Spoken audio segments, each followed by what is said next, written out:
Are we ready to start? We're ready. All right, we're gonna keep on time, maybe a little bit under time actually today.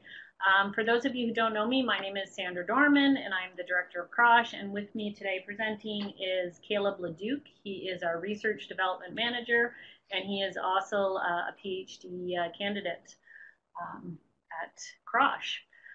So I'm going to take you through the first part of the presentation will be around sort of background introduction to M-CROSH, just to make sure that everybody's on the same page about the center at the beginning of the year.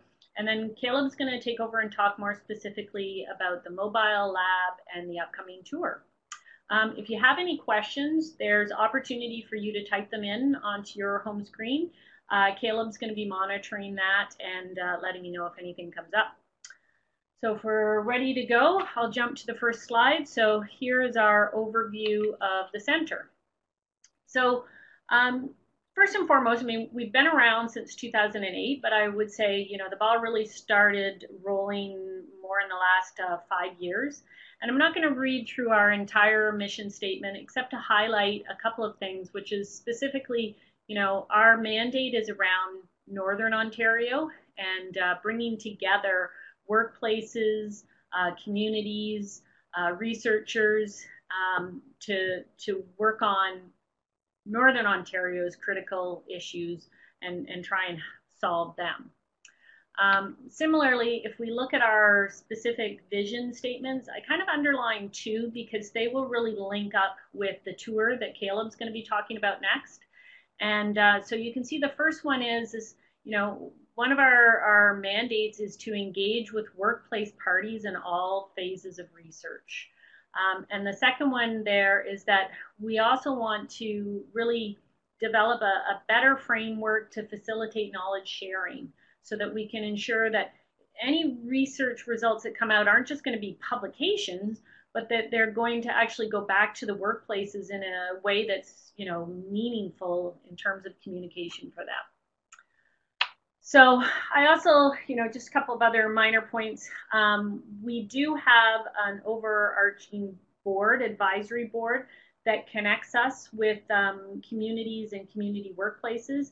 And you can see that we've set up representation so that there's equal representation from both labor and management. And then we've also got a representative from various safe work associations. And you can see that in terms of the types of industries that make up that board, they're industries that are the predominant industries in Northern Ontario. We do have, on average, every year 30 graduate students that we're training. And so, you know, we're training young people from the North for the North in occupational health and safety. And the center is built up of roughly 40 faculty members that conduct research for M-CROSH.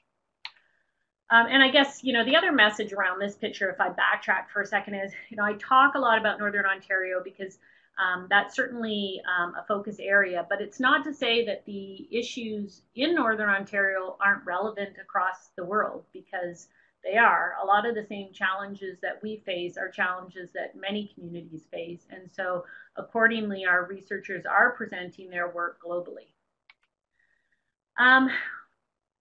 We have also sort of subdivided the research that we conduct into 3 core stream areas.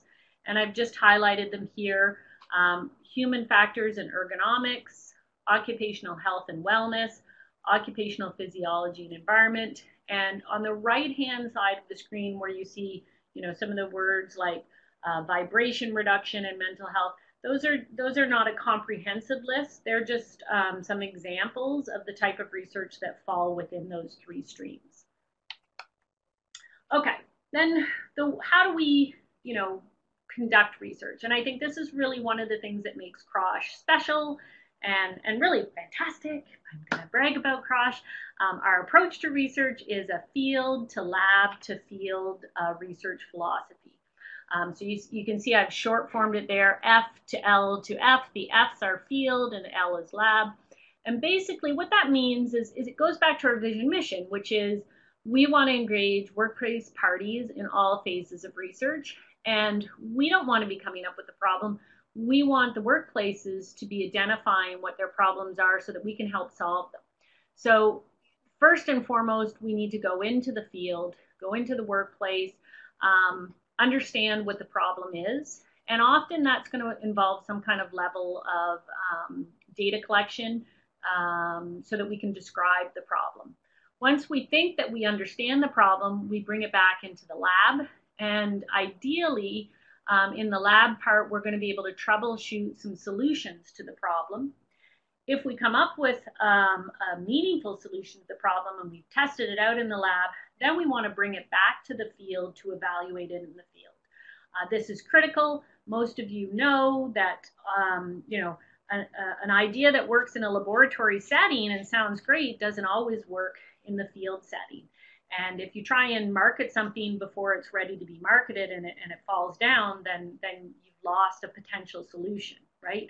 So the key to evaluating it back into the field is also a component of tweaking it to make sure that it works, again, in the context of the workplace. So I've just put a couple of examples. I'm not going to go through these extensively, but I wanted to give you an idea of some of the research that we've done that applies that field to lab to field strategy. So the first one here is a vibration project. This was led by Dr. Eager, and they went into the field. They measured the vibration exposure in the vehicle that was being transmitted to the worker. Then in the laboratory, you can see the bottom of that second picture is it's called a vibration robot. That robot can replicate the vibration that the machine is making.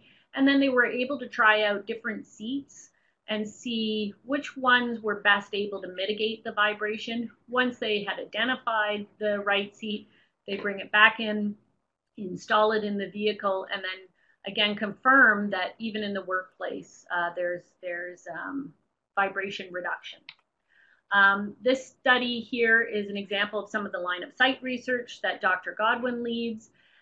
And again, started with field research, which measured the line of sight that the driver was able to see using the vehicles. Then they took that back to the lab and they replicated the line of sight using computer software system, basically a virtual reality. And then using the program, they were able to modify the vehicle to change the line of sight. And they came up with a new cab design, which improved the line of sight, which did get incorporated into some future development for trucks. This study is actually led by Caleb Leduc with me and myself. We've been working with the Aviation Forest Fire Emergency Services in Ontario, and we've been trying to mitigate their fatigue through a couple of different strategies. And in a nutshell, in the first year we went in and we measured again in fire rangers what is sort of the things that are contributing to fatigue. Then we came back and we developed an intervention strategy that targeted the ones that we thought were most meaningful. And in 2016, Caleb led a project that went in and did an intervention amongst 8 bases to try and reduce fatigue and hopefully in the long run reduce injury. And he's still analyzing that data now, results to come out soon. And then the last one is again, just showing the breadth of the research that our researchers do, is the mining mental health study. This study also highlights, the team and again, engagement across parties. So CROSH connected the workplace, valet, and the workers, USW, to drive this research that's very important, looking at mental health amongst miners. And that study is also in the analysis phase. So having said all of that, I just also want to sort of give you a bird's eye view of our strategy. Our long-term strategy is essentially to become sustainable, right? A sustainable center. And I know this graph is fairly wordy, so I've color-coded it to help you sort of focus in. So yellow boxes are things that have already been accomplished. Black boxes are upcoming things for us to do, and red boxes are the things that we're currently focusing on. And so if I start at the top one, I'm going to talk about this in the next slide, but basically we have been in the process of obtaining funding to build what's called a workplace simulation lab, and that's going to build up our home lab capabilities. The second box at the bottom, we've been working very hard to become a Ministry of Labor recognized research center. This is important in part because it comes with funding that will allow us to achieve that sustainability, but it also allows us to be invited to the table for the Ministry of Labor committees. And we think it's critical that people from Northern Ontario are representing Northern Ontario amongst the Ministry of Labor's team. And so this will be a key objective in our long-term overall objectives. And the last one here that I've highlighted in red is that we want to increase our external partnership to support our sustainable CROSH business model. And again, this is kind of what we're doing with the mobile tour that Caleb's going to talk about. So my last little piece that I just want to say is that if I want the field to lab to field strategy to work, to its optimal capacity, I need to, or what we've been trying to do as a center is build our home and our field capabilities so that we can, answer the most number of problems. And so in the last 5 years, the first thing we did was we had to actually build the home lab. So this is just one picture that sort of shows you the inside of our lab. The lab opened in 2015, so that was a really core first step for us. The other thing that we've been trying to do in the home lab is really build up our infrastructure. So this is one of the biggest projects that we've been working on most recently.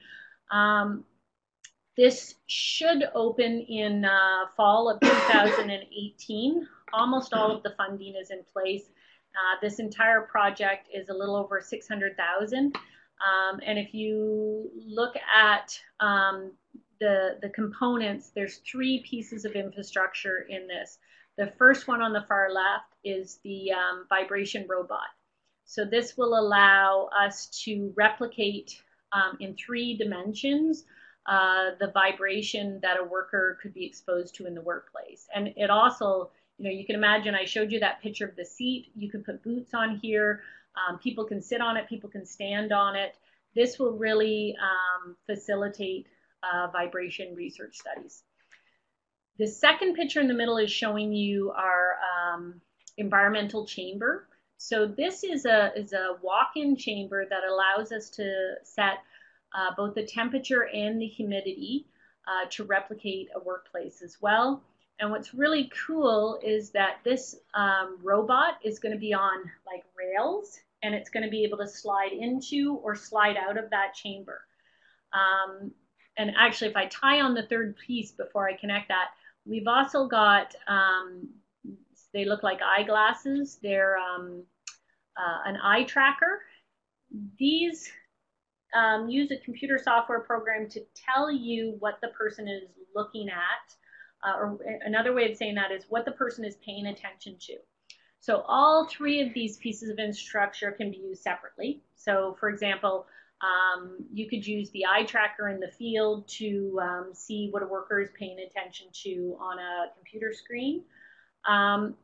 But you can also combine all 3 of these pieces, and this is where we sort of get into the making of the workplace simulation lab. So if you put the vibration robot inside the chamber, you have a worker sitting on it and you have them wearing the eyewear, we can project something on the wall of the chambers and we can really replicate the workplace scenario and measure all kinds of physiological markers on the worker. And you can see there's so much opportunity with this. We could replicate the workplace and try and measure what the worker is being exposed to, but we can also introduce prevention strategies without having to take up time in the workplace to try them out. So this is a really exciting component of our home lab. And like I say, it's going in the new research, engineering, and innovation building at the Laurentius campus, which will open in 2018. So you can come for that tour soon. So at this point, just to say, so we've been trying to build up the home lab. We also want to build up our field capability, which is why we worked hard to receive the funding for this piece of infrastructure, our mobile research lab. And now I will stop talking and hand off to Mr. Leduc. Yeah, so really you can see the first photo of M-CROSH, our mobile research lab, which we affectionately call M-CROSH, pictured here. So this is your first sort of look at it.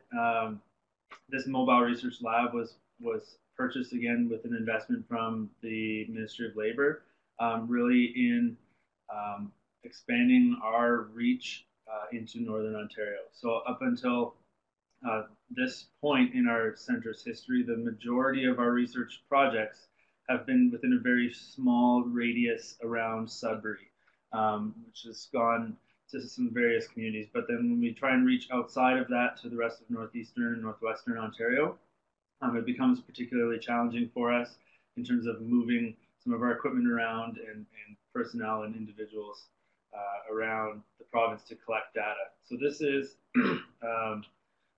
M-CROSH. So this will expand our, again, like I say, our ability to do that. So the vehicle itself is a 40-foot truck that can be fully autonomous when it arrives at a workplace. And what I mean by that is that it's within it we have a generator which can power the vehicle, so we can have our own power supply. It has full heating and cooling capabilities, so heat in cooler months and air conditioning in hot summer months. It is fully accessible, so there is the entrance into the lab is through a door here at the rear of towards the rear of the vehicle. And so there is a wheelchair lift that allows for all individuals to be able to come in and out with ease. Within the lab itself, there are a few areas that I'll sort of highlight with some photos. So the first one, as you would walk into the back door, this would be your initial view. You can see that there is a bench and seating area that can accommodate up to about 8 to 10, 12 individuals. And this would be ideal in us arriving at a work site to have the employees come, give them an orientation to the research project that we're conducting. You can explain the measures, you can fill out paperwork and sign consent forms, etc. Just to the right here, there's a large TV mounted to the wall, so you're able to explain, and demonstrations or sessions can be interactive with research participants. Just past the two students that are pictured here is a full refrigerator, so we have the ability again to store several things. We could store our own food and water for the research team that's out in the field collecting data, but also opportunity for any sort of equipment or other materials that may need to be refrigerated as you're traveling around. Just past, as you would go towards the back or towards the front of the vehicle, but moving throughout the lab, there is a bathroom there. So with sink for washing, so that again, trying to bear in mind that when we are partnering with organizations, we're minimizing sort of our footprint or our the requirements of our researchers on the company beyond the actual data collection. And so through that back room is a clinical space. So this area can be completely sectioned off from the rest of the vehicle. So it offers complete privacy from the rest of the lab. So there's a large door that can close here. In this space, everything is medical grade. So there's a full medical examining table that you can see one participant sitting in there, and also countertop space that again, everything is medical grade for taking any sort of samples from participants over the course of an examination or intake, really. Within the vehicle itself, there is an internal network, so we have the ability to, again, use this as a learning space where this side can be connected, this side of the lab can be connected over Ethernet or internal network to the front half, where researchers can just input data right here, save it, and everything is backed up automatically. So this gives you just a little bit of a quick tour of the inside. Like I had alluded to, is this lab allows us to expand our reach significantly. Many of the companies or organizations that we have partnered with locally within the Sudbury area also have operations outside of Sudbury or across northern Ontario. And so this, the Mobile Research Lab will allow us to incorporate more sites and account for some regional differences that may occur. And so our initial foray, I suppose, or what we're launching later this week is our first or our inaugural Mobile Research Lab tour. And so you see here is sort of one of our preliminary save the date cards. So we're leaving. We have a launch event here in Sudbury on September 22nd, so on Friday. We will be having an event here and then embarking on a tour that will involve 12 cities, and so, or communities, I should say. And so this is a map sort of northern Ontario of where we will be traveling over the next 2 weeks. So leaving here from Sudbury, traveling west, and then eventually looping back on the northern half of the Trans-Canada Highway. So we'll be traveling and hosting 2-hour events at each of these communities. And primarily what the objectives are for this inaugural tour is twofold. So one, we hope to use it as an outreach opportunity to sort of inform individuals, workers in organizations across these communities in Northern Ontario that we exist. Tell them a little bit about who we are and the types of research that we do, but also to then demonstrate the research capacity of the mobile lab to conduct research at their work sites in their organizations. And so what we hope then is to have several research demonstrations. And I see a question that has come in that sort of says, what types of instruments or equipment does the mobile lab have, and what kinds of tests or analyses can it do? So that's a great question. So there is some equipment that is, I would say, relatively permanent or affixed within the lab. So the medical space has the full medical examining table that stays within the vehicle.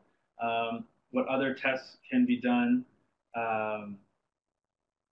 Whatever tests that can be done in that space can be brought in by a specific research team.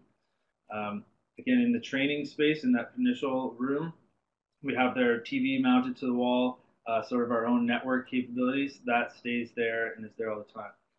But however, with the investment from the Ministry of Labor, there has been several pieces of equipment that were purchased.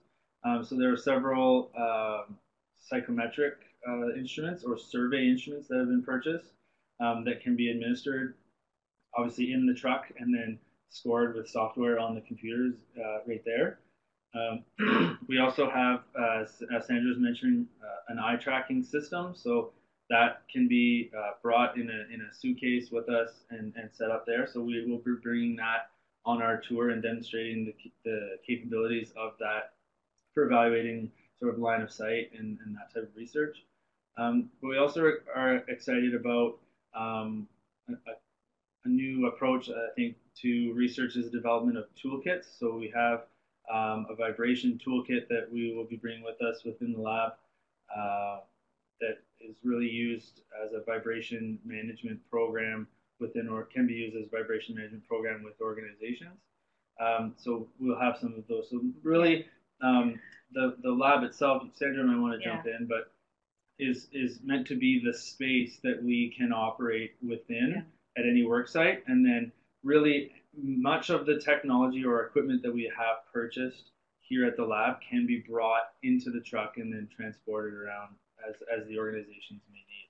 Yeah, because I mean that question is a bit of an open box because part of it is who are the researchers that are going to be involved on this specific project, right? So if you were looking at a clinical type of application where you wanted to take blood or sputum or urine samples, then you're going to be bringing things that we have purchased, which would include, centrifuges, maybe a microscope, a little freezer so that we can snap freeze samples. All of your assortment of benchtop equipment to do the initial processing of the samples so that you could store them and bring them back to the home lab or ship them back to the home lab for more detailed sampling. But having said that, we've also got researchers that are doing vibration research, so they're going to bring their measurement tools. And I know last time I didn't do this very well, but I know they have goniometers and they have other tools that they can bring into the workplace to take the vibration specific measurements, and all of those would be portable pieces of equipment. So most of the equipment that was purchased to go with the lab had all of that in mind, that they were going to be portable pieces of equipment. Some of the equipment, though, for certain researchers, are equipment that they would already have, but that would also work. So if you were doing sleep studies, maybe you're bringing wearable technology for that. If you're doing heat studies, we've got the wearable, heart rate variability monitors. Depending on the project, you would pack the truck differently to bring it there. So I hope that sort of answered the question. If there's a specific, I guess, piece of equipment that you're interested in, we could address that more specifically. Yeah. Yeah. And so again, the tour as laid out begins with the first community being our own Sudbury on Friday, so September 22nd, and then we'll proceed on from there. Again, all of the tour dates, if you want to call them tour dates, are available on our website under the events tab. So CROSH.ca and then events. You can see the date and time and location of every stop. And so the second objective or main goal of this tour is also really to hopefully engage community members in a short survey that we've put together that will help guide our next 5-year strategic plan for the research center. And so this process was last done in 2011, which guided or informed our previous strategic research plan that is now ending this year. And so with the last consultation, it was primarily focused in the Sudbury area or with some of our existing partners in and around the Sudbury area.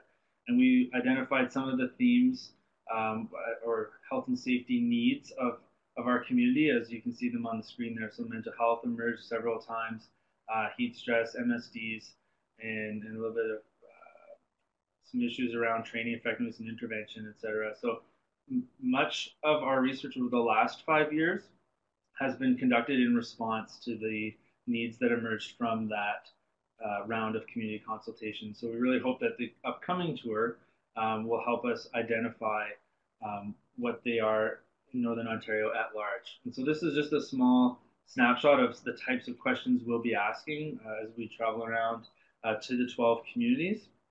Specifically, what occupational injuries or hazards are the individual workers within these communities most concerned about, and then broadening that lens a little bit to include what should our priority be within their community, and then which are some of their health and safety priorities do they see for all of Northern Ontario at large. And the final question there again, we've talked a bit about how the mobile lab can expand our research capacity, so our ability to conduct field research. We also hope that it'll be influential in helping us disseminate some of the research that we've already done. And so we've got a question there around how would these members of the community like to receive information from us.